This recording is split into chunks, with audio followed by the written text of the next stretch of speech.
mong này có mấy cô ni bị bằng mệt và là trình là khắp in nít này đã bùa cật lời rung bờ là này hiếm bạ do nó lời này bình doan hàng cục này doan lại Hà Nội này lại pi bằng prọ tüm cật lời gần nhu mà prọ hàng phô ấy dạ đừng đã lâu đi bởi ní quay ya bị đông do nó lời này lùm nuôi hiện tại buồn sang ta lệ lệ lùm nuôi hiện tại rằng lời lệ rồi về đã Trung Quốc là doan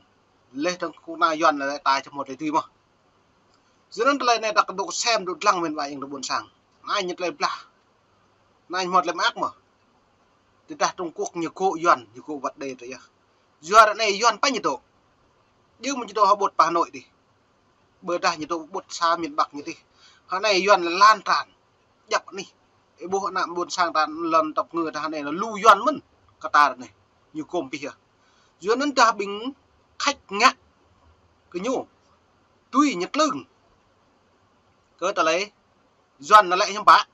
khách lại nhìn cụ pi bằng lần trả lần tập ngư vật lần bắt vật doan lần tập ngư là phối á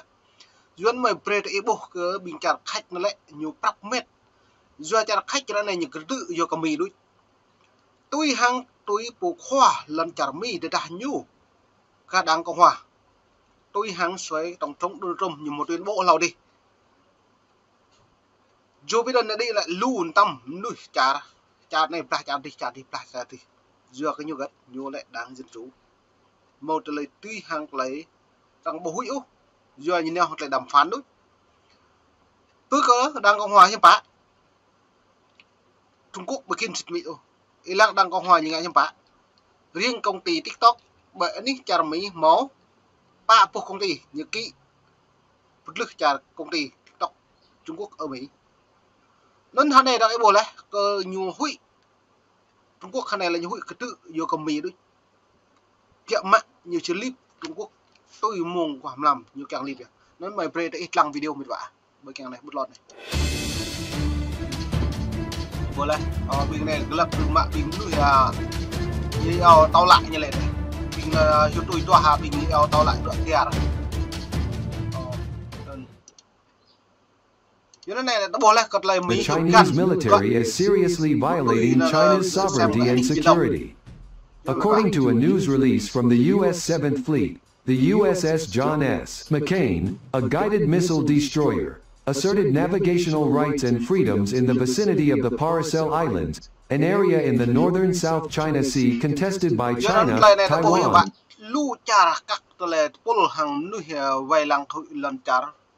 Trung Quốc như clip lần trả Việt Nam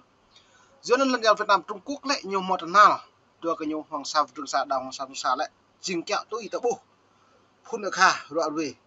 cỡ Trung Quốc Việt Nam như một sĩ này cả đá Hoàng Sa Trường Sa sĩ cỡ Trung Quốc lấy bộ kỹ nàn nân bộ kỹ Phạm Văn Đồng giữa lần lại kỹ này hiếm bạn nguyên nhân lý do như kỹ như trao đáo nân lau đi như lợi dụng của Mỹ lấy hiếm bạn nhiều pre dầu cỡ lần trả Trung Quốc khách mang trịch đồng nửa rụng nền như kỹ lê tông nhiều ban krong tuột nhiều mạ tăng ngàn đấy lấy nâng băng hóa lê tông Israel vật tề tàu cả bất tinh ấm nuôi linh hàn ấy du của mày bò mò cật ô mày cái lạc nạp lê tông bình tạ lại chuyện đáng biết giờ nên hai này là nguyên phú trọng nhiều penny nữa nào tâm nhớ cỡ đáng Trung Quốc này lần nuôi trả khách này lê tông lại buồn sang cái nhu bù keng ô còn trả khách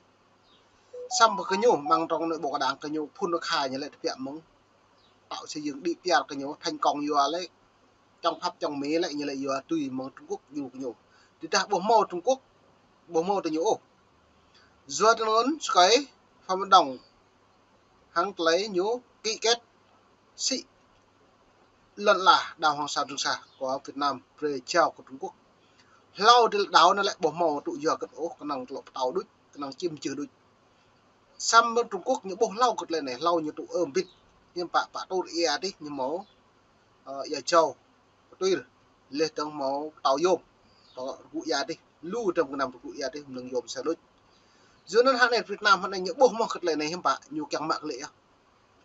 nó nhiều tàu hai này hiếm bỏ tuột bộ đang cộng sản hàng đang cộng hòa tôi đã bộ đang cộng hòa lệ cái đang cộng sản trị bây giờ với đảng cộng sản lên đã bố mồi một sĩ mồi hoạt lại tươi lại vừa lận là rằng cộ mà mi mà rằng mà cộ lại nó như vậy giờ nó lại này hiếm bạ rằng ngăn chặn ai đóng như bể này đào hoàng sao trong xã hội Trung Quốc để đạt Trung Quốc nhiều tuy nhiều lồm pi tô anh Lào Cai Tây Ninh Bắc Ninh rồi nhiều quài mạ quài nằm tàu lên hiểm bạ trúc và anh cầm ranh do cầm ranh lại chính là Việt Nam thuê của Mỹ mang non lại nhiều liên quan có trở lại đường dần bè đường lưỡi bò dần vả cho nó nét lại đường lưỡi bò này hiểm bạ còn lại thế còn lại tiếp rằng lại vi bằng chỉ là đợi nó lại lại vi bằng lại vua hăng có trở lại pháp như vậy ra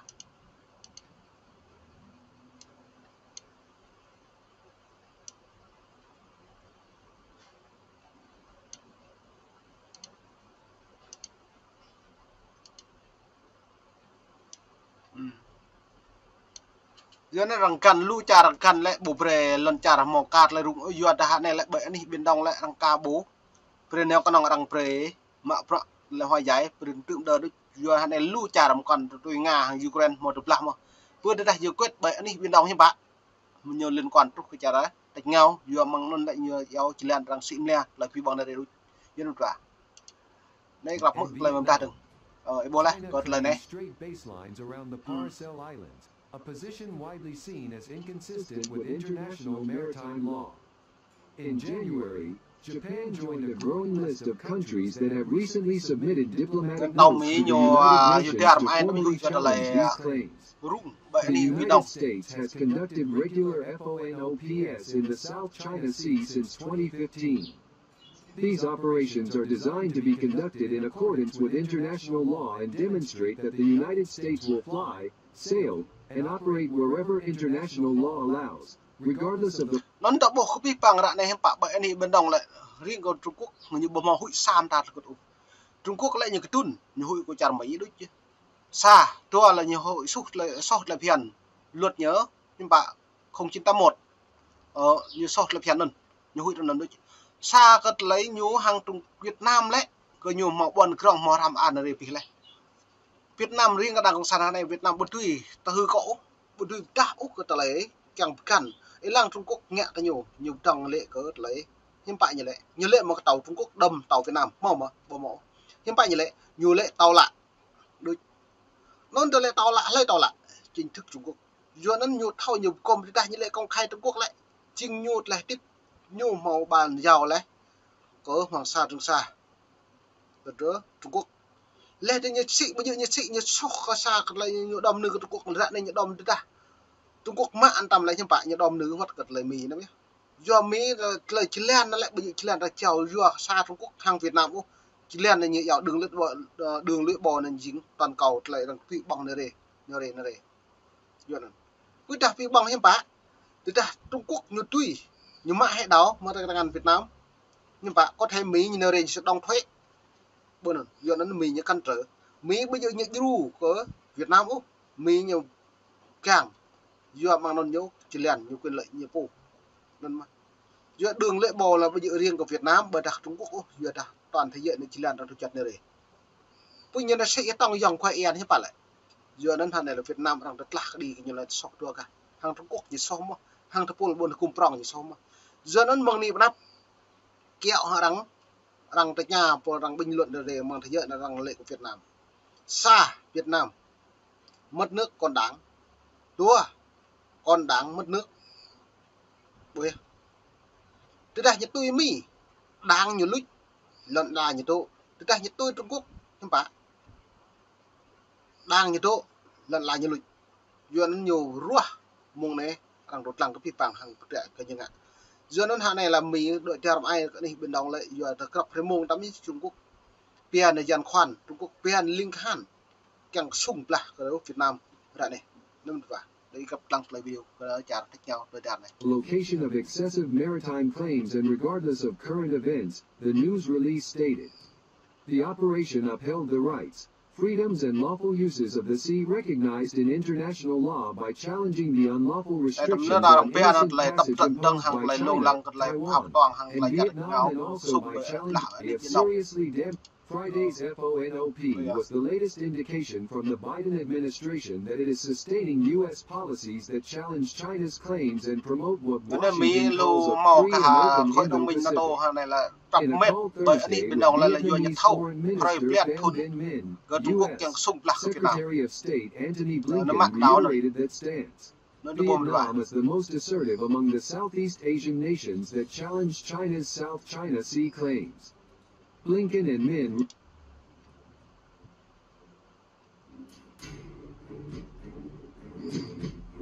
ปรับเม็ดเผาต้องยับนมเนาะที่เต่าลุยเหมือนว่าตะบุ้ยก็ตะเลยรัง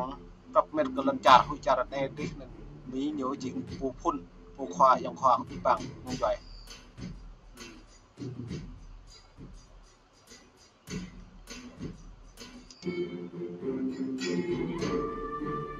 หลักนาวปรับเม็ดลึกดีกว่าอันนี้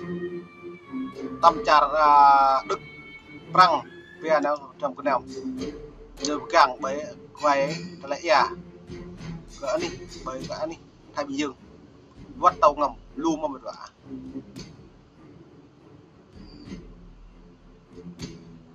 cho nên mà mong này mày có bên cái băng mệt vạn là trên bồn sang khắp những đi gan níu kèm trước hàng là giật lê phi băng tạo bộ khắp lấy rụng bần làn này lại rồi mông tạo bộ đi thọ do đã phi băng rồi đang sung đang pรับmệt vào toàn chưa chung là vậy đi bên đâu do nó lấy rụng mừng nạp lại đôi Ukraine hàng Ukraine nó lại nhiều sung lặng từ đuôi sang mừng nạp nạp tương lai nhiều pรับmệt bởi anh đi từ nào ấy lưu phi băng dập trả mang non là Trung Quốc như của mình là cái nhiều càng nhẹ ba chú mang non liên quan Việt Nam Việt Nam đấy còn nhiều cơ hội nhiều còn tua đôi xa lít lần đáng như tua lần là đáng như lít bên nên rằng phải chọn như ruột cái như po là này biết và lấy nhiều po đang có sản Việt Nam bồi tui cái mạng cái đào hoàng sa rục xã cái nòng chặt ngao bình đang có hòa lên tống hàng tờ lệ pul bình mỹ kít cây mì về lăng đôi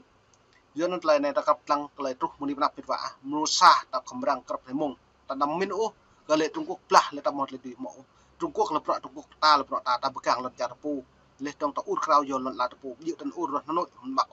doan này sao tới nhiều chất đom nữ nhất là bố đồ gụ lão lần là ta pu không doài buôn sang được là ta pu mà nhiều sĩ lệ trong nhập gì cả là buôn sang ta này là mong này để cả nhiều chữ ni bị bằng yang tới buôn sang gặp gì mong nít mong mà đung luôn thôi